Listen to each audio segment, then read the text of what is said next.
National and world news now from ITN. From the studios of ITN, the news with Nicholas Owen. Good evening, welcome to the programme. Tonight's headlines: protests as Liverpool cuts jobs and raises council tax to the highest in Britain. Labour claim rail safety is threatened by a rush to privatise. And a rugby decision, not a personal one. Will Carling retires. There were demonstrations in Liverpool today as the city was forced to set Britain's highest council tax and make big cuts in pay and services. The measures were a last-ditch attempt to cope with a £44 million budget deficit. Councillors blamed reductions in government funding. The Conservatives blamed years of Labour misrule in Liverpool. Many other councils across the country face similar financial crises. Our political correspondent Jackie Ashley reports. Hundreds of council workers lobbied the emergency meeting as councillors wrestled with their cash crisis, a scene likely to be repeated up and down the country.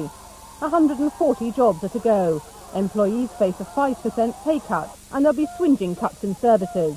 The council tax is shooting up, making it the highest in Britain. The Labour council leader accused the government of shortchanging local authorities. Central government here in the UK is forcing Liverpool to inflict the highest level of local taxation on one of the, by definition, the poorest areas in the UK.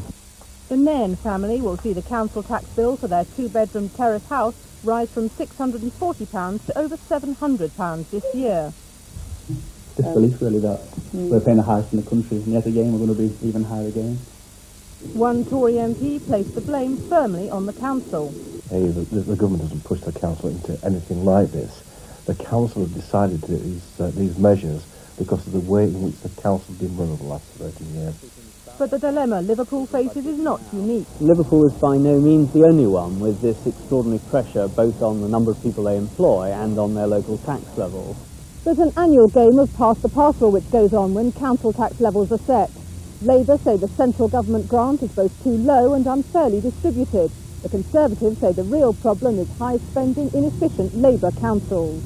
Jackie Ashley, ITN, Westminster.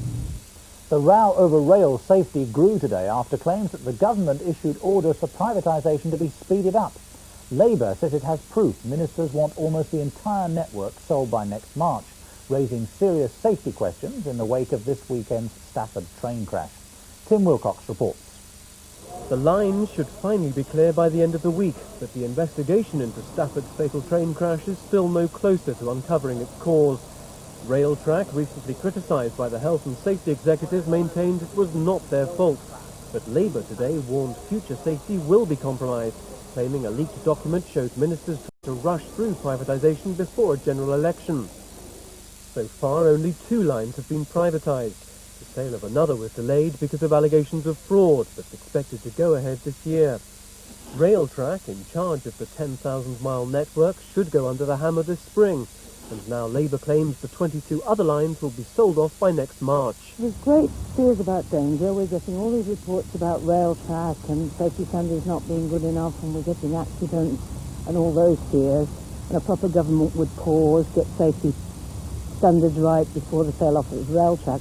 But safety, says the government, is not at risk. The safety regime which has been put in place is a much more rigorous one than existed for the monolithic nationalised British Rail. The government denies it secretly accelerated privatisation, saying the sell-off was simply going ahead as quickly as possible. Tim Wilcox, ITN. The militant Palestinian group Hamas has warned there'll be no let-up in the bombing campaign that's claimed 58 Israeli lives in the past fortnight. And in southern Lebanon, Iranian-backed Hezbollah guerrillas killed 1 Israeli soldier and injured 4 others in a bomb attack on their patrol. It comes as world leaders prepare for a peace summit in Egypt on Wednesday. The Russian government is tonight claiming victory in the battle for control of the Chechen capital Grozny, but there have been heavy military and civilian casualties in sporadic gun battles throughout the day between Russian troops and Chechen rebels. Our Moscow correspondent Julian Mannion is in Grozny. Dozens of civilians have been killed, and it's believed that more than 200 have been wounded. Burnt-out Russian armoured vehicles testify to the savage fighting, which has now finally died down. In this central district, the Russian army is the dominant force, but they still cannot prevent small groups of Chechens from operating here. These soldiers are guarding the most exposed position in Grozny, the central square in front of the rubble of what was once the presidential palace. They suffered serious casualties in the fighting. Morale in this army of occupation is now extremely low. The soldiers are cooped up in fortified strongpoints. Food rations are inadequate and arrive sporadically, and many of the men have not been paid for months. This evening, the Chechen rebels attacked a Russian position just 500 meters from the house where we are staying.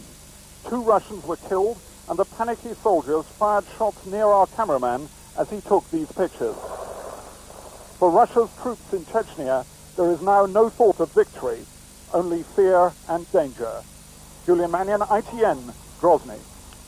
The Sinn Féin leader Gerry Adams is under increasing pressure to deliver an IRA ceasefire as he prepares to visit America. The government here insists it is a precondition to all party talks. And the Irish Premier John Bruton has accused the IRA of squandering opportunities for peace. Here's our Ireland correspondent, John Irvine. Tonight, Gerry Adams said he was working towards the restoration of the IRA ceasefire, but he said it would not be achieved by the exclusion of Sinn Féin. My commitment is to restoring the peace process, and that isn't just and shouldn't be left down to just Sinn Féin or the IRA or myself and John Hume or any other individuals. We all need to work together at this. The Irish Prime Minister told his party conference that blame for the end of the peace process rested squarely with Republicans, who should stop thinking in terms of threats but in terms of peaceful persuasion. Today, prayers for peace were said in Protestant and Catholic churches across Northern Ireland. Leading clergymen here want the IRA to reinstate the ceasefire. And then they can enter fully into the political dialogue and make their important contribution to the resolution of our problems. Gerry Adams flies to the United States on Tuesday. The new IRA bombing campaign means he'll get a different reception than he did last year when he shook hands with President Clinton. This time, there are no invitations to the White House. John Irvine, ITN, Belfast. The Home Secretary Michael Howard has admitted there won't be enough room in Britain's prisons when his plans for tougher sentencing are adopted. He wants longer sentences for persistent offenders and says new jails may have to be built. And it's emerged today that the Duchess of Kent may have a debilitating viral illness. The Epstein-Barr virus can cause glandular fever and has been linked with cancer. The Duchess, who's 63, has been suffering from exhaustion for several months. Will Carling is retiring as England's rugby captain, though he says he still wants to play for the team. He also insists the decision has nothing to do with his troubled personal life. Chris Roberts reports. After 43 victories, 3 Grand Slams and countless black eyes, Will Carling was out training this morning with the team he'll lead for the last time on Saturday. The Triple Crown showdown with Ireland will be the final game as skipper for English rugby's most successful captain in history. Carling was briefly sacked from the post before last year's World Cup for calling his governing body 57 old farts. They were beaten like so many opponents, but now he says it's time for a new captain. Unless I was convinced that, I could get to the next World Cup or wanted to get to the next World Cup and everything else, that would be the challenge for me. And I don't think it's right that, that I hang around. But Carling's private life has made as many headlines as his rugby skills. His friendship with the Princess of Wales was followed by the collapse of his marriage, but he denies events off the field prompted today's announcement. Absolutely nothing, no. It's a rugby decision. Always has been, and that's what it is.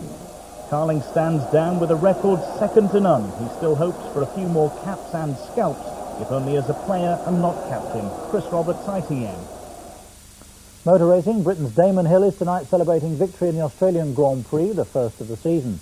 But his fellow Briton Martin Brundle was just happy to survive a horrifying smash on the opening lap in Melbourne. The reigning world champion Michael Schumacher was forced to retire with brake failure, leaving Hill to overtake teammate Jacques Villeneuve in the closing stages to claim victory. And that's it from the Weekend News team here at ITN. Goodbye.